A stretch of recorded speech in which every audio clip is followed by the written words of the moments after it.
আত্মসমালোচনা কৰিলে কি হয় আমি পাপ তাপ আৰু অপৰাধবিলাকৰ পৰা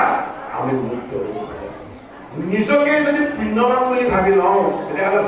ভগৱানৰ আমি হ'ব ভগৱান কি ভগৱান হ'ল পুণ্যৰ আধাৰ পুণ্যৰ প্ৰভাৱ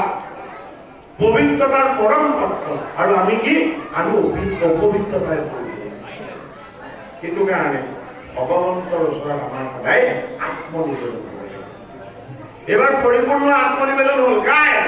হিৰণ্য ভাগৱতৰ সপ্তম এইজন বিষ্ণুৰ মায়াবাৰী মোক এইটো ৰূপ দেখাইছে এইটো তেওঁ ৰূপ ক'ব কাৰণ নতুন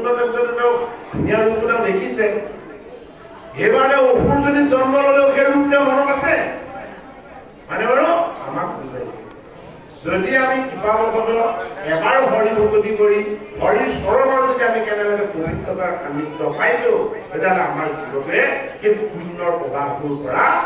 জনমে জনমে কেতিয়াও বঞ্চিত হ'ব নেলাগে অষ্টম ইন্দ্ৰদুম্ন ৰজাৰ পূৰ্বজন্মৰ যিখিনি কথা ক'ব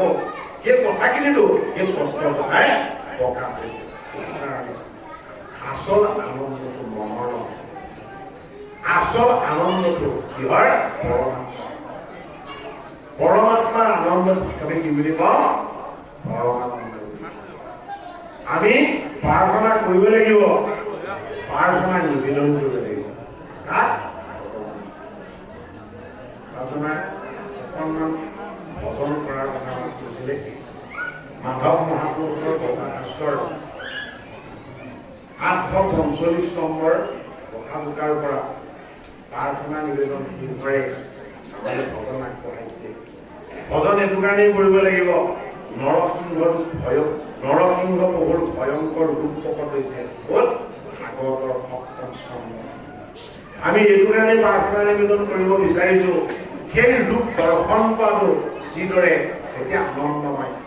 অতি পুণ্যৰ ভাগযুক্ত সেই ৰূপ দৰ্শন কৰি হৰিক আমি স্তুতি নদীৰ উপাসনা কৰাটো ঠিক সেইদৰে আমাৰ এক কৰণীয় ঈশ্বৰ